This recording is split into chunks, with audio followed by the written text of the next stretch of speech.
Happy Monday, everyone.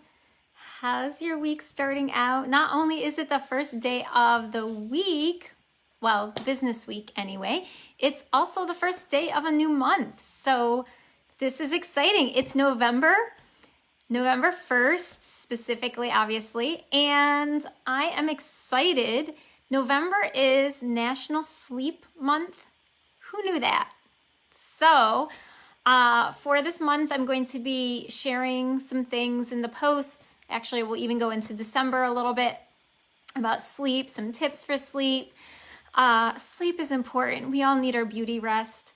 And when we're resting, it's important that we rest, peacefully.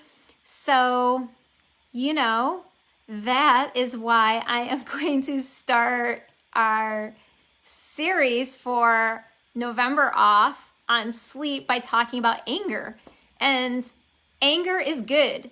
Okay, so I chose this title intentionally, hoping that it would surprise some of you to hear me say that anger is good. Maybe you're not surprised that I would say anger is good, but maybe you are, since this is a self-love and healing group, right? But it is actually a good thing in some cases. In some cases, it's a very bad thing. But we're going to be talking about, using anger for good. And I want to speak about anger in particular and connect it to the importance of sleep and National Sleep Month because, well, sometimes we don't get our sleep and we have a hard time falling asleep because we have all these things running through our minds. And sometimes those thoughts that are running through our minds are actually very angry thoughts. So it's important that we do talk about anger so that we are not missing out on our beauty rest, on our peaceful sleep by ruminating about anger. And so how can we use anger for good, right? How can we use anger in a positive way? And that way, I just want to say it's something that everyone is going to feel. It's something that's inescapable. It is part of the human emotional experience. It is normal. It is natural to feel angry. So I think a lot of times we feel shame when we feel angry, like, oh, I shouldn't be so angry at that person. But the fact is that it's okay to be angry. It's an emotion. And, when we were created, it says, in God's image. And that also means that, therefore, if we're in his image, that all of the emotions that we have are emotions he has. So, it's in and of itself not necessarily a bad thing. It can be a good thing. But so, it's not something to necessarily be shamed about, but there has to be a couple things to help make it good. So the first thing is when you are feeling angry, asking yourself, do I know why I'm angry? And this may be actually a couple layers that you go through. So maybe someone said something to you that rubbed you the wrong way, and so you're angry, right? And so you can say, well, I am angry because so-and-so disrespected me when they said X, Y, and Z, right? So you can say why you're angry. But why do some things that people say rub us the wrong way, and other times things that people say don't rub us the wrong way, but maybe would rub someone else the wrong way, right? So there's that second layer of questioning that we can ask ourselves of, do I know why I'm angry? Is it just because of what this person said to me, or is there something that this person said to me that triggered a past memory?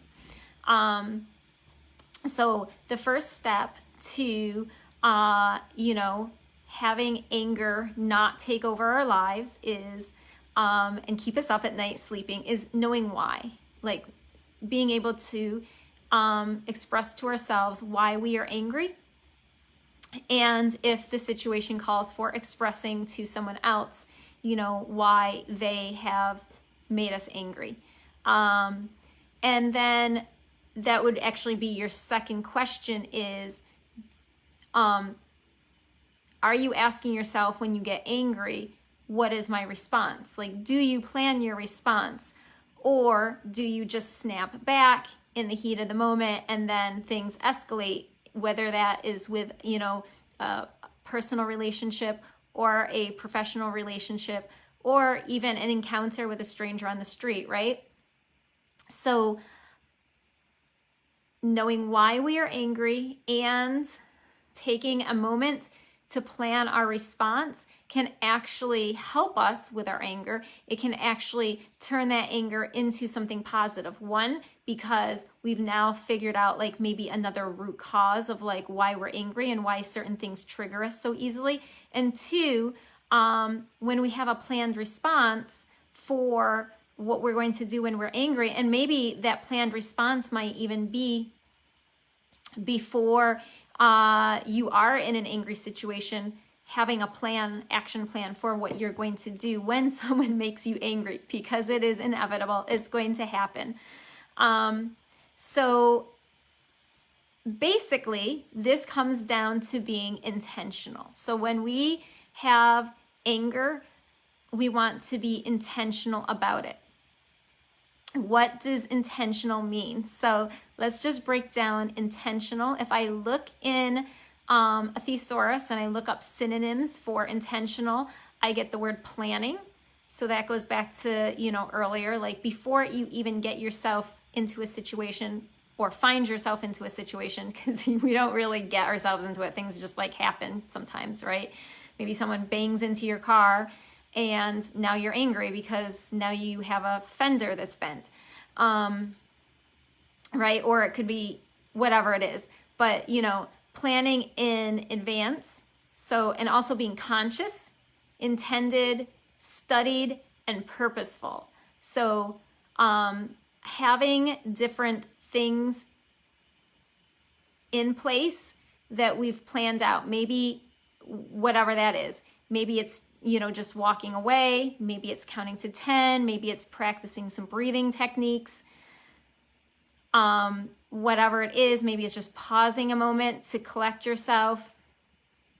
But just having that intentionality behind your response. And then if it's something that's more in terms of a relationship, right? A lot of times the anger we can feel has been building over time, right? Especially if it's like a very close relationship, like a parent or a partner, life partner, like a spouse. We can feel sometimes angry about things for a long time, which may be how sometimes we say something to someone.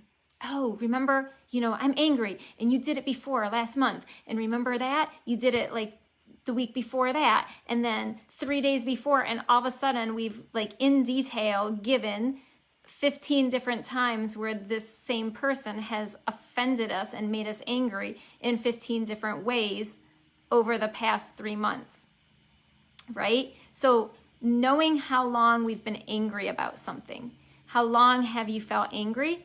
Those are also ways to, reflect and begin working through whatever that anger is so that it doesn't, continually keep you up at night.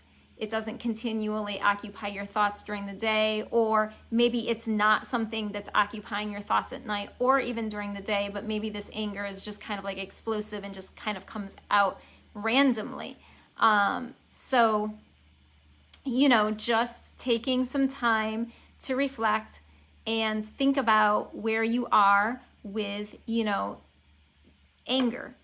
And then also focus. So this is where, when we focus on our anger, this is where it can become positive. And this sense being, if we're focusing on, okay, this situation, this person is making me angry, and I'm really angry about it. How can I solve it? Okay, so looking for, instead of just like the problem of how this person or this situation or something happens that keeps coming up, continually is irking you, continually, pissing you off, looking instead at it as, how can I resolve this? What is something that I can do to put my energy into making something positive come out of this. So this is when our anger actually can become good. This is how sometimes people end up starting nonprofits, right? They start nonprofits because maybe they felt angry about people being abused domestically. So they start like in a nonprofit to help women or men who have suffered domestic abuse. A lot of programs, a lot of social justice, right, has come out of anger. You know, it's a focused way of taking something that's like really offensive, really horrible that's happened to you or you're seeing happening to other people, and channeling it into a focused way to become something good. So actually that is how I started this group, right? I was very, very angry about how I felt about myself after rape. I was very angry about how after that I met someone and then that person broke my heart. And so I was just very angry, and my focus was just on the anger, right? It wasn't on healing, it was just on anger. And so I was just angry. But when I started to go through my healing journey and I started to look at solutions, resolutions, how can I achieve something positive from this anger? Part of that, in part, this group has come about, right? My choice to help others and support others and encourage others along their own healing journey, their own self-love journey, right? That's why I talk about forgiveness so often, because it's something that I've learned, right? The opposite of forgiveness is unforgiveness, and that's, you know, rooted in like deep anger, right? That was affecting my sleep. It was badly affecting my sleep in so many different ways. That I am still in the process of writing a book about. So that anger, that unforgiveness that was festering inside of me, it affected my sleep. I was not sleeping peacefully. That is something I can say. And then once I started to find solutions, not just in my own healing, but like now trying to help others on their paths, right? My sleep, I can go to sleep. It's peaceful. I'm sleeping like a baby. So the anger, when it's focused on something that is going to bring a solution, not just for myself, but for multiple people, right? For on a broader perspective, that can be good. Now, so it can be used to stand up for justice. It can be used to speak out against like things that you've noticed are, you know, hindering other people, whatever it is. You know, some people do debt counseling, right? Because they're angry about how they see, you know, lack of financial literacy in so many families or communities, right? And how it hasn't been taught. And so then they start their own financial coaching programs, right? So they can coach people and help them be debt-free, and, you know, whatever it is, you can find your own way to take your anger, focus it, and actually do something good with it. So the third thing is, and I should have actually put this first because it's probably something that you should do before you just, you know, start, is prayer. The third focus point that I wanted to talk about is prayer. Now, prayer is something that is powerful. It could become one of your plans for what to do when you are really angry. And I talked about, you know, planning. You could take a deep breath. You could practice, you know, some breathing. Just walk away for a little bit, exercise, whatever it happens to be. But prayer actually can be an outlet for venting to God without, you know, making this situation that you're in, whatever it happens to be, worse with other people or other groups, right? So you can You can pray, you can express yourself to God, who is going to be a more neutral party, right? And not going to end up in an escalating, shouting back and forth match. Not that I, so, not that I was going to say, not that I haven't ever yelled at God, but he doesn't usually yell back at me. He usually is very like, you're just wrong for that. But what you can do in your prayer also is, after venting, say, now what am I supposed to do? And taking some time to get some direction for how to proceed, because, you know, some things that you want to do, get revenge, hold on to unforgiveness, whatever it happens to be. So certain things that we want to do when we're angry maybe are not the best, but when we get guidance, that's maybe when we can get those creative ideas to start something positive, to, you know, start a social justice movement or a, whatever it happens to be. I keep getting stuck on social justice because, you know, I think the way society is, that makes a lot of us very angry, and can keep some of us up at night.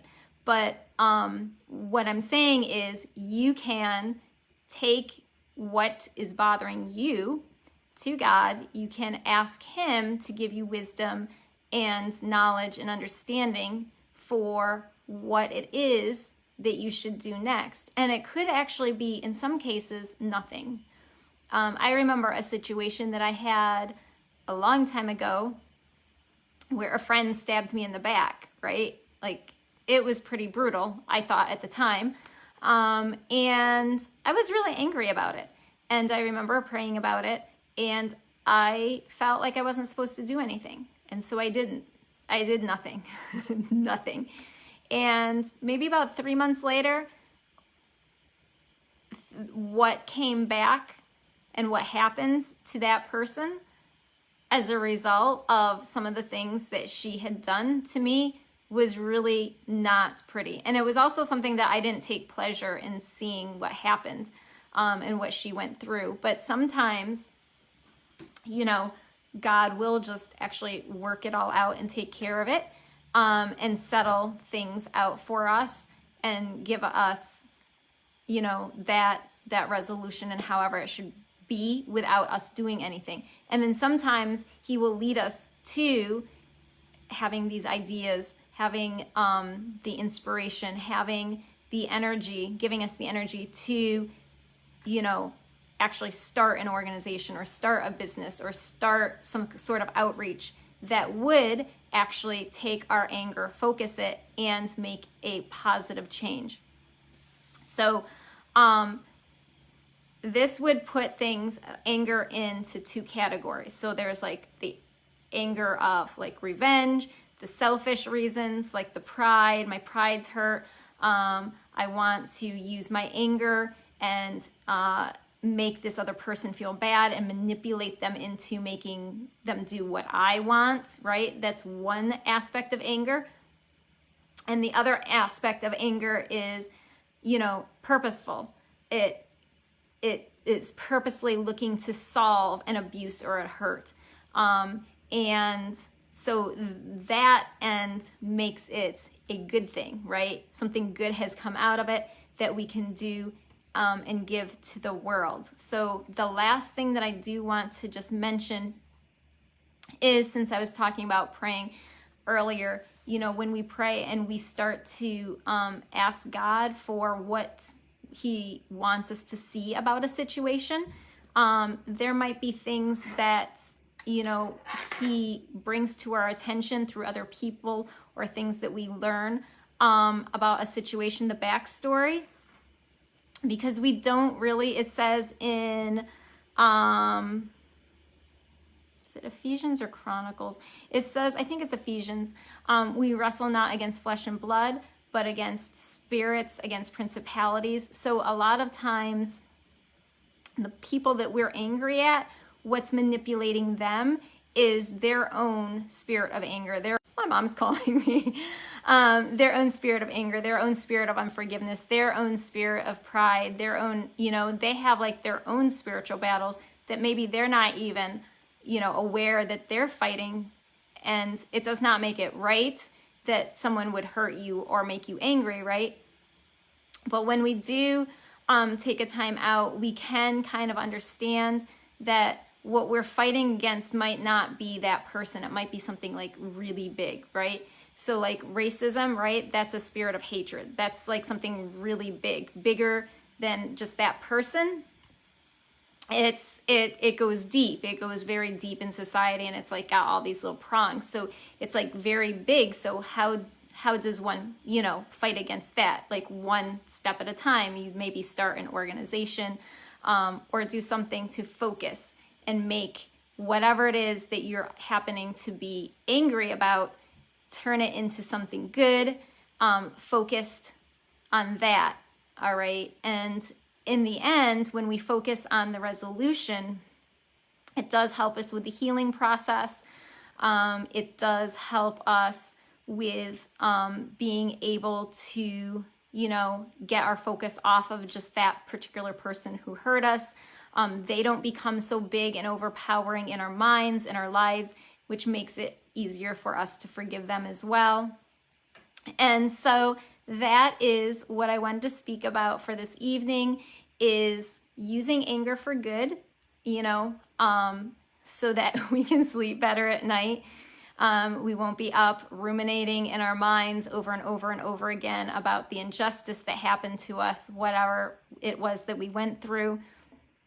Be able to, focus on the solutions and feel empowered. When we are focusing on solutions for things, we're taking back the control.